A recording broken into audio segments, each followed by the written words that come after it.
Our next guest drove down with her husband, Gabe, from Minneapolis, so not too far. But she's a powerhouse in the alt media. Sarah Westall is her name. If you've not heard her, read her, she's been around for some time. An amazing mind, an amazing investigative person. She's got a very a lot of experience in high tech. So when she talks technology, she knows what she's talking about. She talks and interviews people in all walks of life and all expertises at very high levels. And she can talk in those high levels, and she can talk down here with us common folks, so to speak. I'm kidding, of course. With that said, Sarah Westall, folks. Thank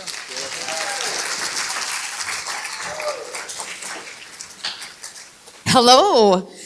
Okay, so I'm going to talk about control and the surveillance state today.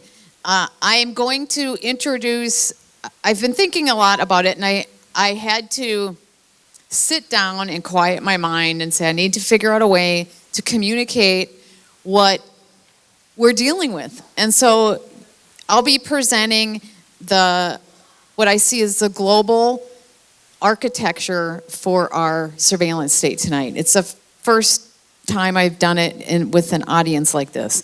So I'm hoping it goes over and it's a way that we can communicate it so that everyone can understand what it is that we're dealing with here at a big level. But before I get into that, I need to tell you a little bit about my background. This is me. Barely believe that looks like me. Okay, so I'm an investigative journalist, best-selling author. Anybody heard of Q? Well, I was approached back in 2017 after I did a series with a detective called Jimmy Boots. His name is James Rothstein. And I actually did a 6-part series with him, hours. I spent hours at his home and interviewing him.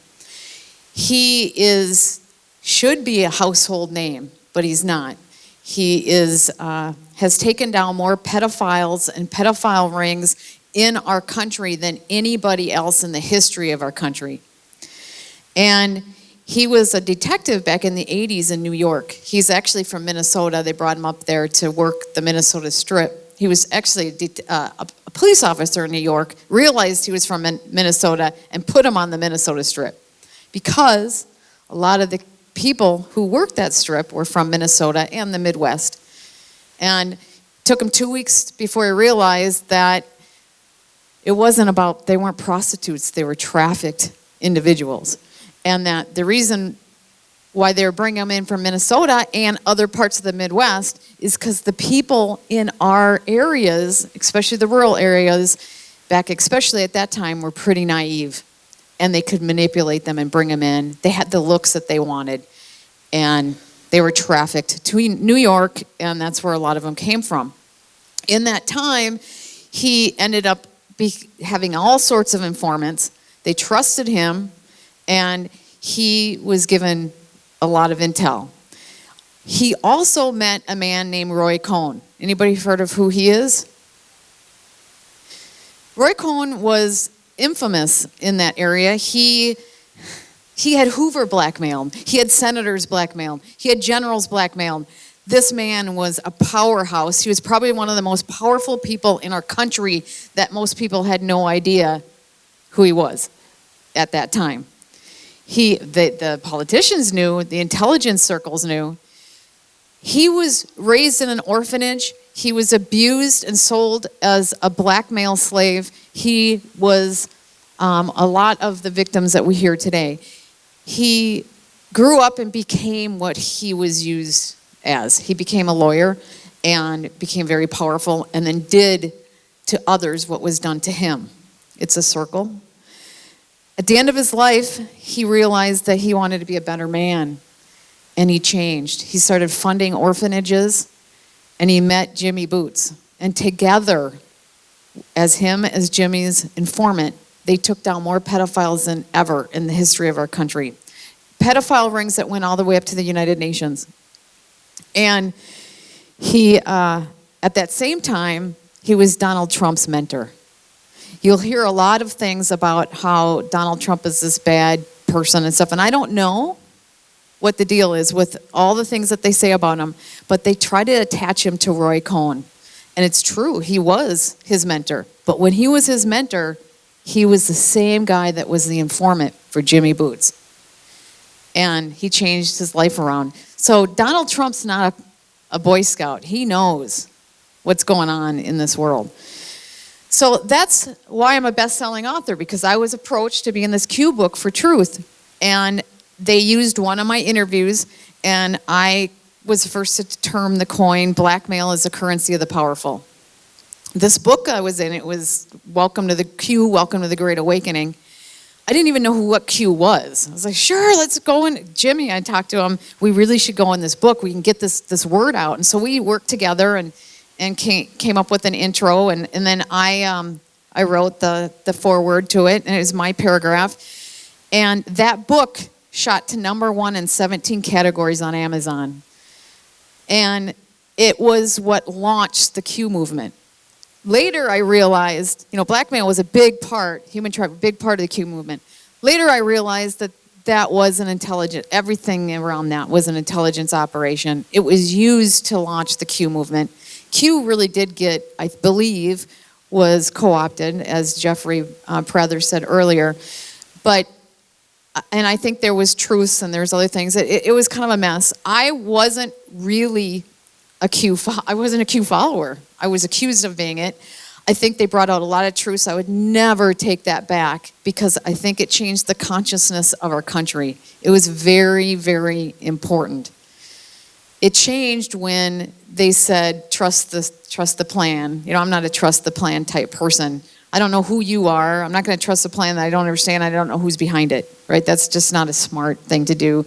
And you don't want to trust somebody. You want to get actively involved yourself. But regardless, they use that to take me off every single platform, mainstream media platform that exists, me and a lot of other people. And they needed to, because before the COVID operation, those of us that they took down, and there was a group of 15 of us that ended up suing Google. Some people have heard of Zach Voorhees as a Google whistleblower. He approached me and said, Sarah, we really need to do this. And he approached a couple other people, and I was one of the first ones he talked to, and we got it going, and we sued Google. The 15 of us that sued Google had more, at that time, we had more listeners and viewership than the entire mainstream media combined. They needed to take us down, because what came next was all the stuff that we've been experiencing over the last 5 years. They couldn't have our voices out there. We lost in the local court in California. It felt like Google, the court system, what I learned through this process is the court system is completely controlled. We have a lot of work to do in this country. We lost in California. We took it to the Ninth Circuit. I led the lawsuit in the Ninth Circuit. And I've talked about it on my show. It was a very eye-opening experience. I'm not going to talk about it in deep here today, because I have a whole presentation that I want to talk about the surveillance state. But I wanted to tell you that we have a lot of work to do. And so we need every single one of you to get engaged. And I want to talk about some of the solutions as we go forward. But this Section 230 and the freedom of speech, talk a little bit about Charlie Kirk silencing his voice. All he was looking for, from what my understanding, is that he wanted to have a communication, to be able to talk with each other. That was me. We need to be able to communicate and talk. If there's one thing from his legacy, no matter what he was about, or if you agree with him, if we could take that one kernel of his legacy of being able and willing to talk to anyone about anything and having open dialogue, that is it. So I want to take that message, because that was what our whole lawsuit was about. Okay, I'm a systems engineer by training and a business entrepreneur. I used to teach at the University of Minnesota in the Carlson School, and taught a lot of different subjects. And when I started going public to humans trafficking and some of this stuff, I wasn't asked back. I'm not allowed to teach again. So Maybe someday I'll be able to teach again. My background, I'm a systems engineer, and I also have business training as well. But my big tech telecom experience is probably my most notable, I would say. And I worked at an organization called Enterprise with US West. Anybody hear of Enterprise? Probably a couple people have, right? It was the majority of the people were out of Minneapolis, even though US West was based out of Colorado. We were building the next next generation data system. It was a national system, and we were building the infrastructure of the internet. We had upwards of 90% of the backbone of the internet that we were creating. And this was in the early mid-90s, and I got promoted quite a bit, and I ended up being the director of systems and development for that organization. But before I did that, which was even more meaningful, I think, is I was responsible for the data architecture of that organization, where we were modeling out the entire internet, and the data behind the internet, the customers, the data, the nodes, everything that you would do around managing the entire internet, essentially. That taught me what I'm about to tell you today. That and everything I've dealt with over the last 15 years. And so giving you this background, I hope, gives you an idea of where this is coming from. And I'm hoping I can present it in a way that makes sense. Okay. First of all, there are global institutions that are aimed at controlling us in everything that we do.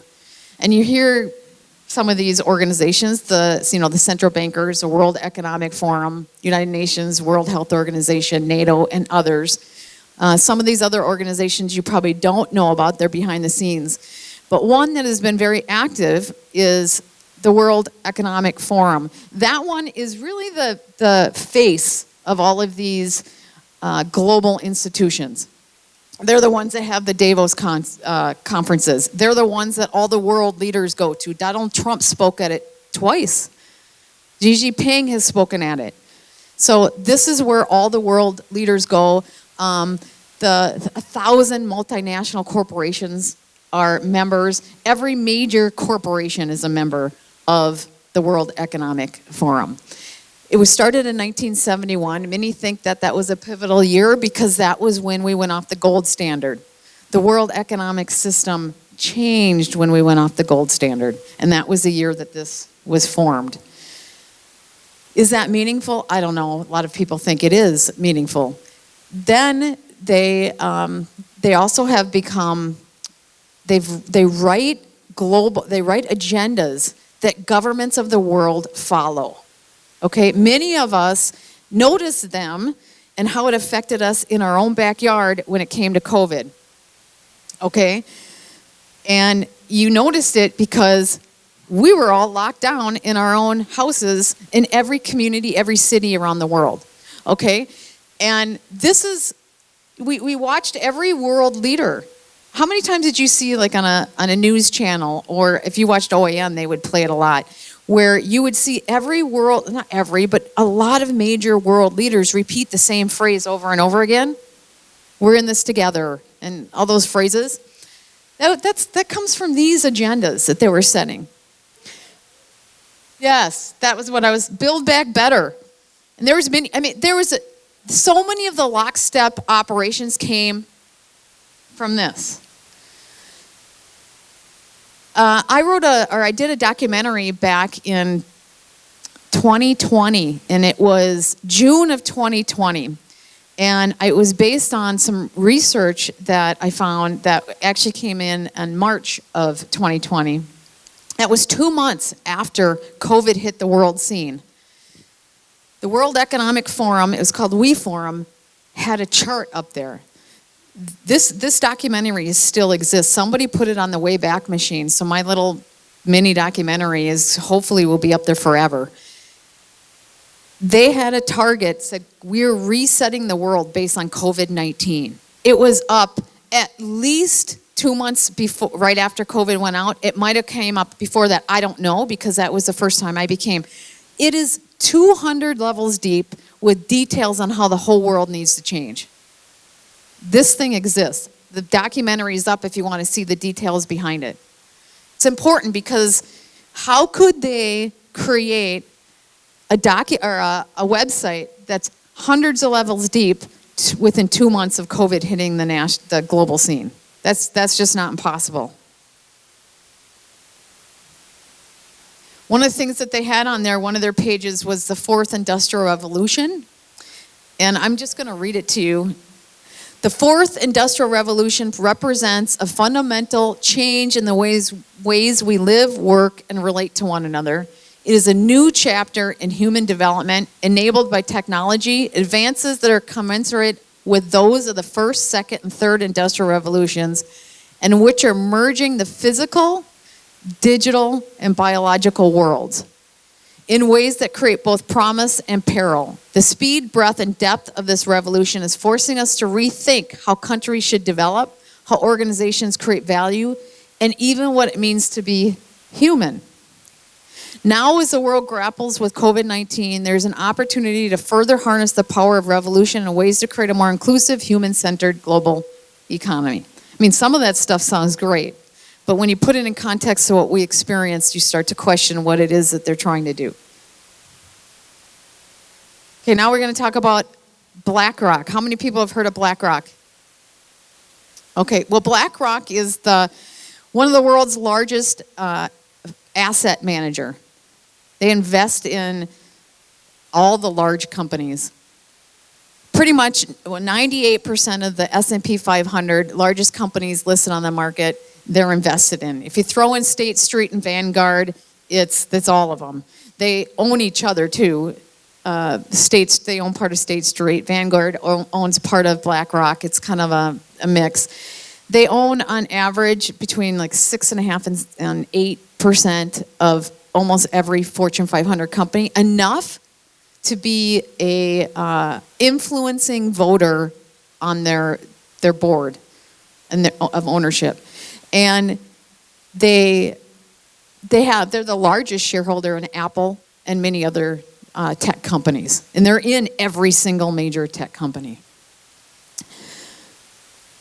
And giving you just a little home thing, well, how does BlackRock affect us? Well, BlackRock is 90% stake in the Iowa wind portfolio. So all those windmills that you see around, BlackRock owns 90% of that.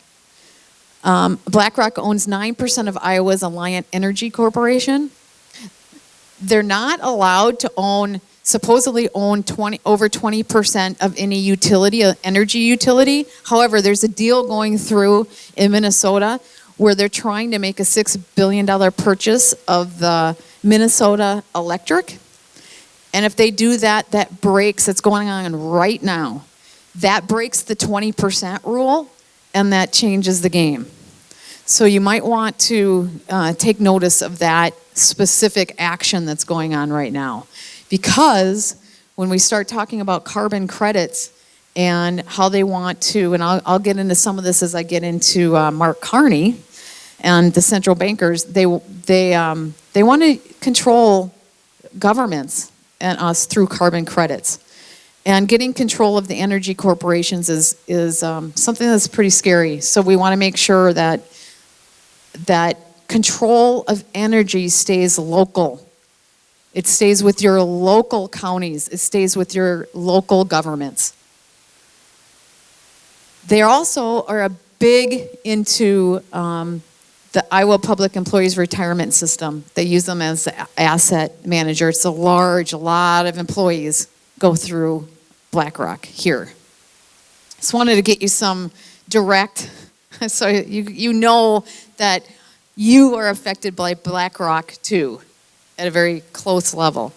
Well, Larry Fink, who is the CEO of BlackRock, is now the chairman of the World Economic Forum. Okay, what does that mean? It's like, well, does it mean anything? Well, they're the ones that are putting government agendas forward, and we watched all the governments follow their lead. We watched the World Health Organization demand us do things, and all of our organizations, CDC and everybody, followed them like they ruled over us. And now we have the world's largest asset manager, also the chairman of the World Economic Forum. That's a major conflict of interest. People are raising red flags about the conflict of interest with asset manager companies and government think tank agenda setting organizations. It is being raised, but not strong enough because people don't feel that they have the power to do anything. We do as a group. One individual, maybe not. Nobody listens to just one person, really. Maybe if you're influential enough. But in general, when you get enough of us raising a stink, people start listening. So being informed is really important and making your voice heard. Okay, this is important. And this is the structure of the world has changed. If you looked at 1990, the world's largest corporation was Chevron.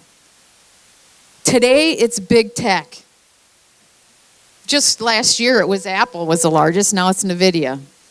I don't have any idea how Microsoft got the power to jump up that far because I think it had something to do with Mr. Gates. But Microsoft's, the reason why they jumped up above Apple is because of their cloud servicing software.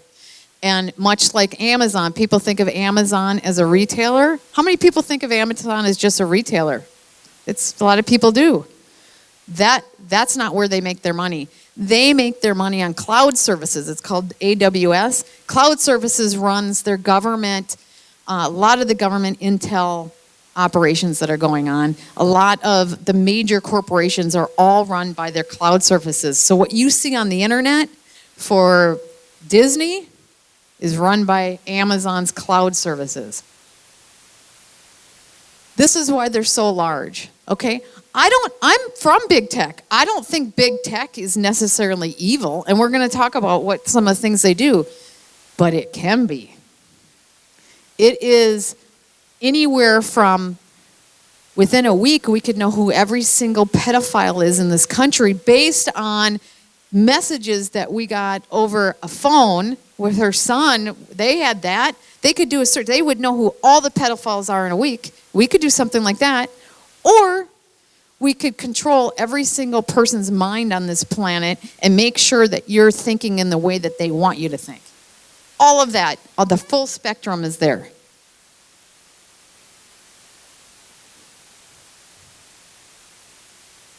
Okay, so where did this start? Well, it started decades ago. This isn't something that happened yesterday. It started before 2003. Anybody know who Bill Binney is?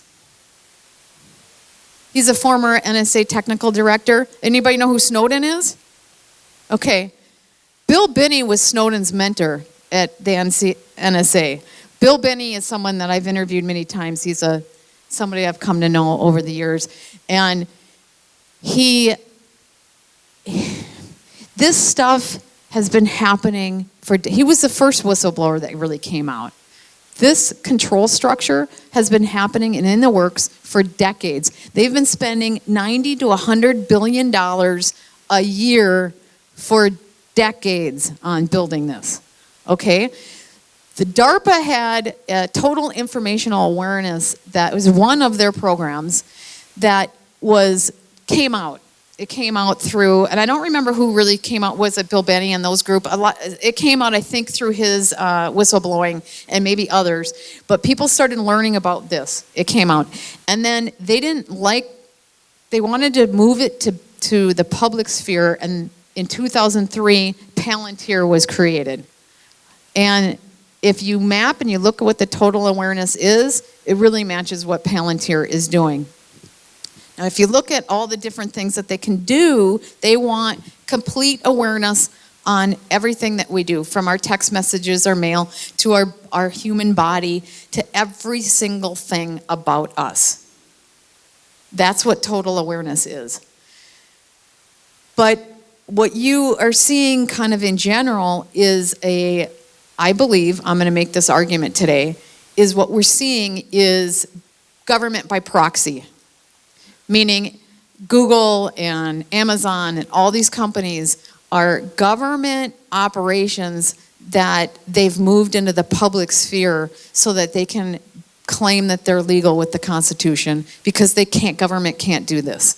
So it's a government by proxy. They're private businesses, but they're utilizing them in these kind of ways. Okay, when I was at US West, we knew there was NSA people there in conjunction. They were reading everything. When there were security meetings, all the intel agencies were there to make sure and manage what was going on with telecom. It's known in those industries if you're in the right roles. So that's what we're having happen. I have a graph here where I think it lays out for people. This is really what the global systems architecture is.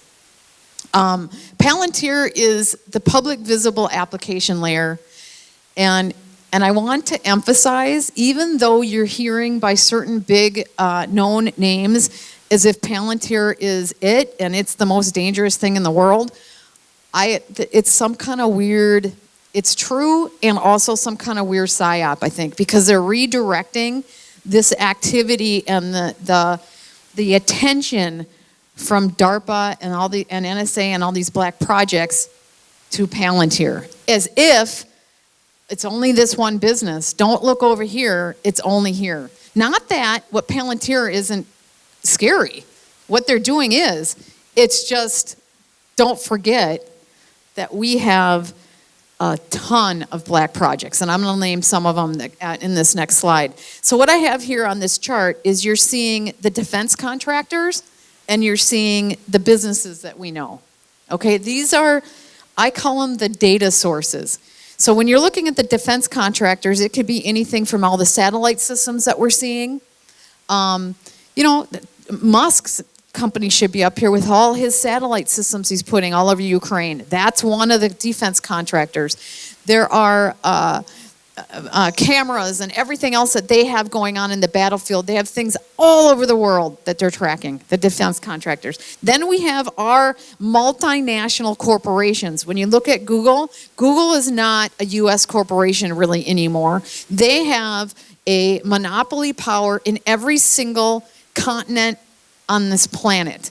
We have more, even at 80% of all search engine results is Google, and we are the freest of probably of most countries. Some countries have 99% Google control. That's a complete monopoly. So that's where Palantir and all these black projects, they're getting access to all of this data. And what are they doing? Palantir is then taking that data and using it for operational purposes, right? So they can, let's imagine that they want to take somebody out. Has anybody seen that Sandra Bullock movie way back in the day called The Network, where they just erased her? That's real. I mean, they could do that stuff. That was a good predictive, programming kind of thing. It's real. They can do that. They could know and track where we are, take a drone, take us out at any moment. That's what they're doing to people in other countries. We don't want them to do it here. But with the passage of the Smith-Mutt Act in 2012, they legalized propaganda against the American people. So they can, with the combination of AI, they can, and your data, they can craft messages just for you to control the way you think. Anybody know who Robert Epstein is, the PhD psychiatrist researcher from Harvard? He did some studies, and I actually, that lawsuit and some of the things that I did this censored conference was actually within his organization. He did some studies. One he did in Australia, where they were looking at all the Twitter accounts. It was great it was Australia, not here. And they were looking at all the Twitter accounts, and they were showing that if they showed false information to people, that they could get upwards of 97% of the people that changed their votes based on just manipulating the data. And only 3% of the people knew that they were being manipulated. Only 3% of the people could identify that. That means that most likely, most of us are being manipulated. In areas that you know, you might look at something and go, well, this is complete BS. I know, because this is my wheelhouse. I get this. This is BS. How many times have you done that? You read something and go, this is complete BS. And then you turn the page to the next article in the magazine or something, and you're like, oh my God, look what they're telling me. As if that's not BS for whatever industry that's in. But it's not our wheelhouse, so we don't know. Now we're being manipulated.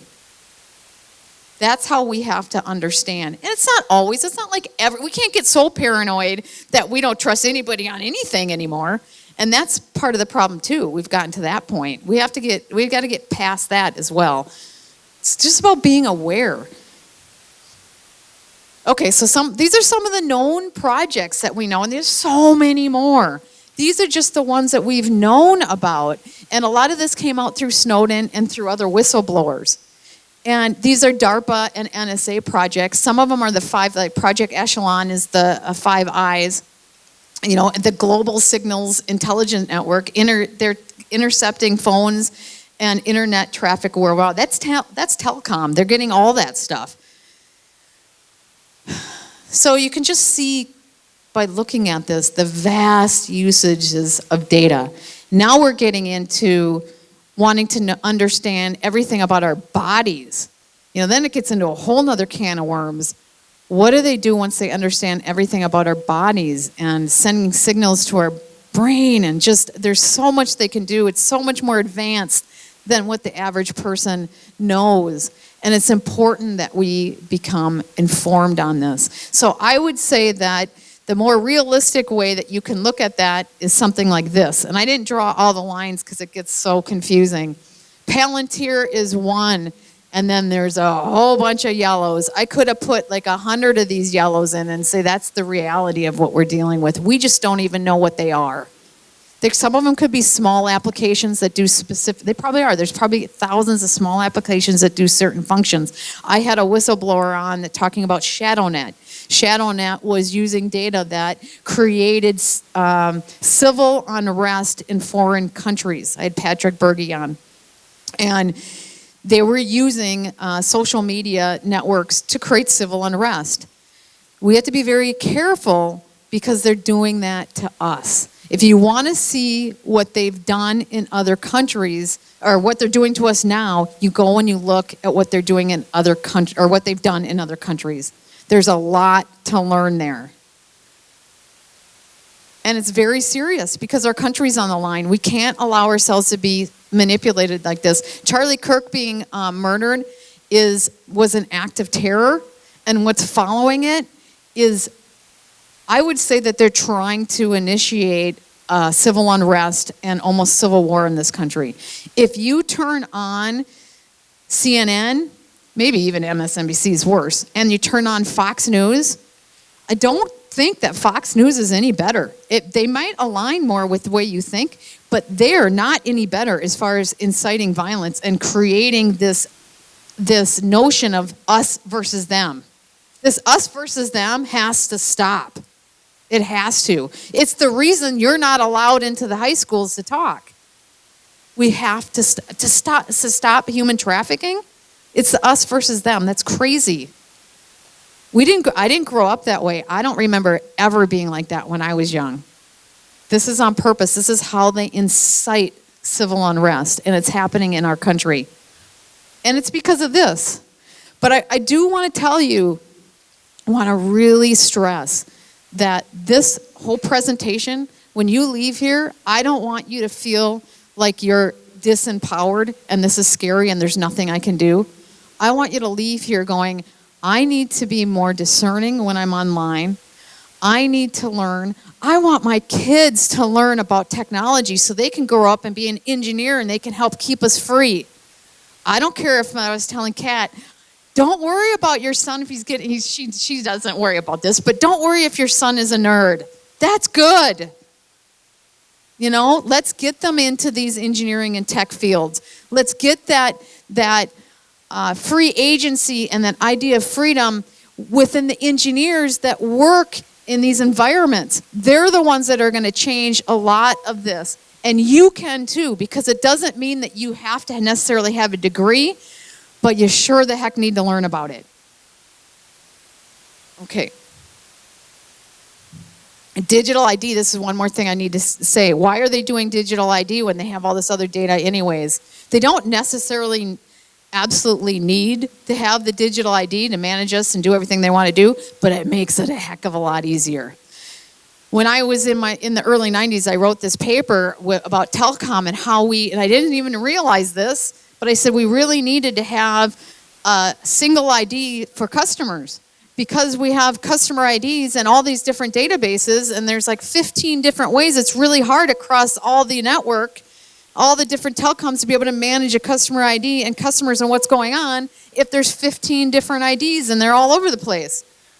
That's exactly what this is. This is the digital ID. It's not based on what I did back then, but it was something I intellectually thought about back then. They're essentially doing that for that purpose, because if you're in 15 different databases and they have to be able to correlate you based on your social security number that might be messed up, or your name, or where you live, it's not as accurate. You start doing this and it becomes extremely accurate across all different data systems everywhere. And then it's a lot easier to manage the surveillance state that they want to put in place.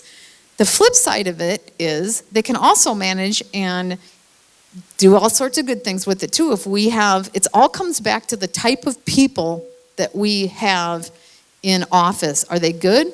Are they criminals? What is their intent behind this? If we get bad guys running it, it's really scary. Here's the deal. Congress is completely out of touch. Okay, just said that we needed, what you saw what the new structure of the world is. We're running our government as if it's the old world, not the new world. They're stuck in 30 years ago. We got all these lawyers that don't know anything. Not that it's bad to be an attorney. I'm just saying, unless you spent time learning about the way the new world is, you're deferring your decisions to somebody else that knows more than you. So in the House and Senate, we have 2 engineers and 18 of 535 people. Of that, only 4 people are computer or electrical engineers. We have 3 physicians in the Senate and 13 in the House. Of the people in the House and Senate, only 1 is a computer scientist, meaning only 1 is the main them and electrical engineers, really, the main degrees, the main focus area of big tech. So there's something wrong there. We need a lot more people that understand this. Not that you have to have the degree to understand it, but you sure need to take the time. It's highly unlikely that a journalist, a historian, an attorney, and any other profession that you name is going to be proficient in what runs the world today unless they spend the time learning about it. They can. I don't know if they are. Okay, so there's some additional things that you can learn. I don't want to scare the heck out of people because it can get really scary on what their capabilities are, and you can get into all sorts of rabbit holes. Just because the capability exists doesn't mean they're necessarily doing it in mass. They are experimenting on certain people, and I have a lot of evidence to show that. But this 10-part series that I did, it's on my Substack. You can see it. I did it has like 15 hours of information. It's 10 parts and then a bunch of bonus material. And it is with I have a military expert. I have a psychologist. I have historians. I have politicians. I have tech people and engineers. And then I have targeted individuals. And you learn about how they're running this operation, this 5th generation warfare that we're in, from all different perspectives. Because this isn't just one perspective, it's many different perspectives that they're tackling us from. And that's why you're kind of overwhelmed. It seems very chaotic. It's hard to deal with because there's so many things. It is so many things. It's because every profession has kind of come together and has their own little flavor on it. There's a lot to learn here. Pretty much every episode is a whole discipline where you can learn, but the goal of it is to get a high level understanding of what's going on, because then you can be more informed. I call the mind control 360-degree mind control. There's stuff you can see, and there's stuff that you can't see. And the stuff you can see would be maybe the media, social media, what's happening in legislation and statutes and stupid things that you always have to deal with. What you can't see would be maybe, what are they putting in our food? What are they, the medical system has been weaponized. You can see some of that, but you can't necessarily see what's in it. What are they doing with frequency that's hitting our minds? Okay, that seems like complete garbage, and it's not. It's scientifically proven. There's a DARPA operation called DARPA M3 that's already in the third phase, and it's rolling out. And they're actually got to the point where they can put frequency at us without having a chip in us. They don't even need a chip anymore. It's called DARPA M3. You can read about it. This is just a little video that was in there. I like this one. Hopefully you can hear it. If you can't, I'm going to... No, you can't. Hold on. 38 years ago. The field of neuroscience... Can you hear it? 40 years old. I got into the field when it was still nascent, some 38 years ago. At that time, there were 4 programs in neuroscience, titularly named. Today, well over 200, just in the United States. The reason I tell you that is to illustrate to you the momentum of the field with regard to its growth. If we go from 4 titular programs to over 200, not mentioning independent think tanks and freestanding institutes, what that essentially represents is a juggernaut of investment, both financial and intellectual. That's not counting tacit talent. However, what we also need to understand is that this is also being supported by a variety of funds, some governmental, SF, NIH, CTD, some philanthropic. The field of neuroscience. Okay, so why I like that clip, and it's one of many that's in that 10-part series, is it shows you the size of the field. It's not something that's random. They're funding this in organizations, think tanks, and universities all across the country. DARPA's N3 program is within 22, I think, universities, working on sending and receiving messages to your brain without wires or without chips in 22 of our major universities. Okay, the funding is massive. And that's just the United States. We're not talking about all these other countries that are doing it as well. This is happening. And Kathy's going to come up and talk about MK Ultra, which is a very serious thing that she was part of and that many people are part of. This is an aspect of it. Understanding how they can manipulate our mind. It's almost like the next generation of some of this, and she probably knows a lot more than I do on it. Okay, so control mechanisms. Central bankers are really behind a lot of this, and what we're seeing globally with this chaos really is century-old fights that are coming to a head on control of our global economic system and the change of who's running it. And it's ongoing, and it's at a head. And there's the technocrats versus the old system. When you're seeing all this big tech come in, it's real, it's an advancement. It's not all conspiratorial, but there is a movement to have technology control everything that we do. And there's a fight at the globalist, most powerful level. And Mark Carney, central banker, I believe it was 2020, not 2019. I think that's wrong. He said in Jackson, Wyoming central bankers meeting, he used to be the head of the Bank of England. Now he's the Prime Minister of Canada. He said that we want to go around countries, determine budgets for countries based on carbon credits. So now it puts it into context. Why are they doing all this carbon credit crap? when we know the science doesn't really back it, right? And there's other things. And if you really are serious about doing environmental work, who wants to live in a garbage dump? We want our environment cleaned up. We don't want the island of trash in the ocean. We want our skies cleaned up. We want all this stuff. Why are you focusing all your attention on carbon? Maybe that's an issue, but what about all these other things? You know, I mean, it's just crazy. It's because they want to use it to control governments and their budgets. And they said it. He said it outright in the bankers meeting. And then now, I don't know if the election was legit or not, but our neighbors to the north actually voted this guy in after saying that. They're either really uninformed or it wasn't legit, or, I mean, how could you possibly elect somebody that thinks that way? So we have more issues, though. We have controlling of funding and regulations. When you look at local NGOs, they use statutes to control you.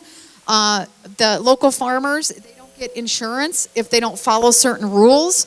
They don't get funding. During COVID, it was infamously exposed that if they didn't follow this particular procedure, that they wouldn't get the $36,000 per head that they needed to keep operating. So they followed the wrong procedure for the wrong disease so that they could get money of $3,600 or $36,000 per head in their hospital. That's why somebody goes in with a broken leg, ends up with COVID, and dies because they're using this procedure, because that was $36,000 extra.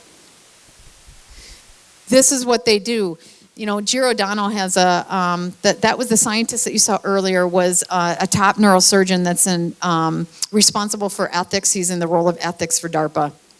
And one of the things he said in a talk is that what you could do from a psychological operation to debilitate an area is you give them a disease, and then you get all the hospitals and the local medical professionals to treat the wrong disease, and it takes out that area. He said that in a talk. That's essentially what they did during COVID. I mean, he explained how it was laid out. It's pretty incredible when you look at that.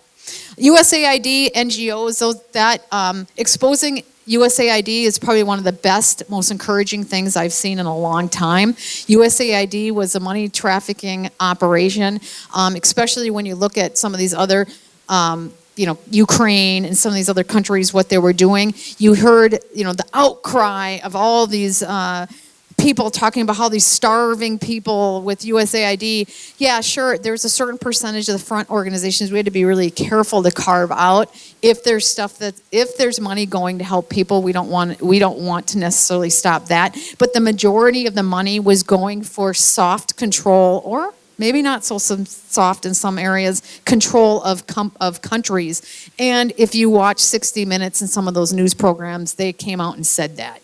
We don't want to get rid of USAID because we need the soft control of other governments and people around the world. And with Ukraine was a big money laundering organization, slush fund situation. We overthrew the country of Ukraine in 2014. We did a coup. I also had a banker from Latvia who believed that they stole the entire Ukrainian treasury through his banking system. It was pretty well documented in the central bankers. It went all the way up to the central bank. And that I also had a whistleblower who was behind enemy lines with the Russian soldiers. His name is John Mark Dugan. He did a documentary on it that aired on OAN, and it showed that they had the bioweapons labs that were being made in Ukraine. And that was all exposed. That's really important that this stuff came out. I also had a whistleblower that was a financial executive on Burisma. Anybody heard of Burisma? This financial executive was ready to talk. She had all the names. We were going to have her on a call. She needed to get money from GoFundMe before she was willing to talk, because she needed to get out of the country. GoFundMe wouldn't release the funds unless they knew her name. I wasn't part of that releasing of her name to GoFundMe because I wouldn't have let that happen. They released her name. Within 24 hours, there was an attack team that came and ransacked her house, stole all of her equipment, sodomized her, and left her for dead. She had 2 young kids. John Mark Dugan, my source on this, he brought in a mercenary team because he was old.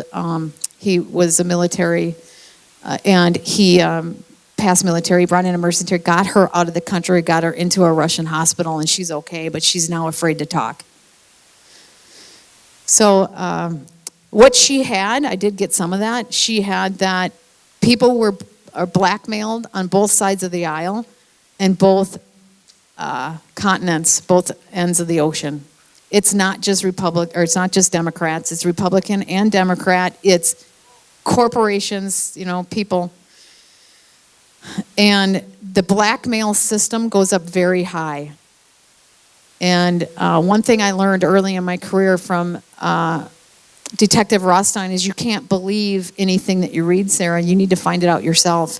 Fake documents go out all the time. The Russian collusion story that came out is an educational material for the public. We have to use it that way. They made a fake report to try to throw our election. Those fake reports coming out of intelligence agencies are not uncommon. So just because you see a document that says something doesn't mean it's true.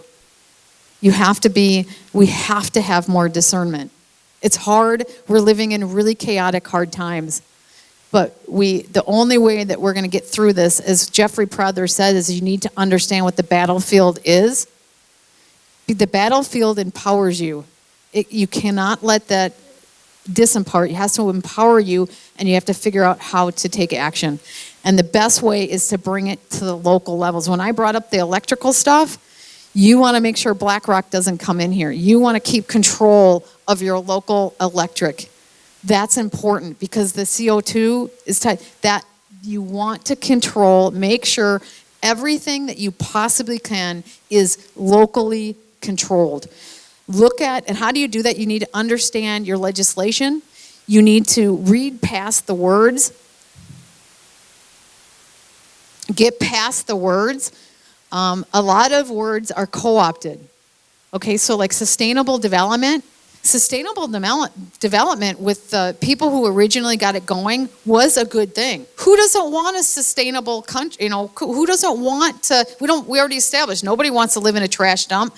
We don't want our fields to be destroyed and our soils to be destroyed. We don't want to pollute our air. We want to have a sustainable environment. They've co-opted it and turned it into something else. They do that all the time. So we have to be careful and get past the words. They're going to call something freedom coin or something, and it's not.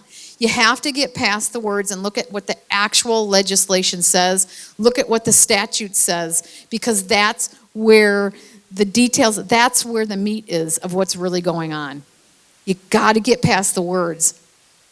So the other thing is, I want to quickly get past some of this stuff because I know there's Kathy's coming up and we got better people coming up here. So let's get past this.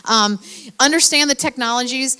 Please, please, please, let's help. All of us work together and let's stop looking at people like me as a nerd.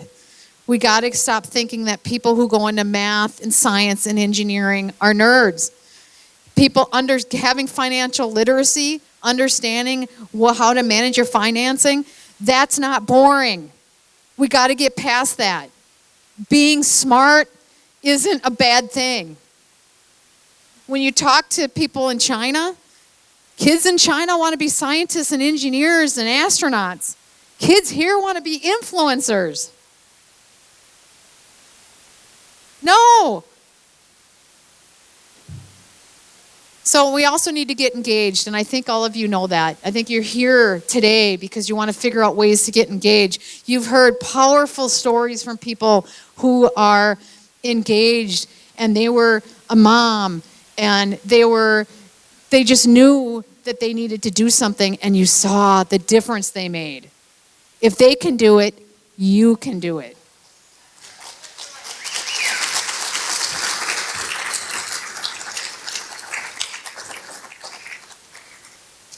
This is me. You can find me on these places, and I'd really appreciate a subscription. Just go there, sign up, and follow me. Thank you so much, and thank you for everything you did today.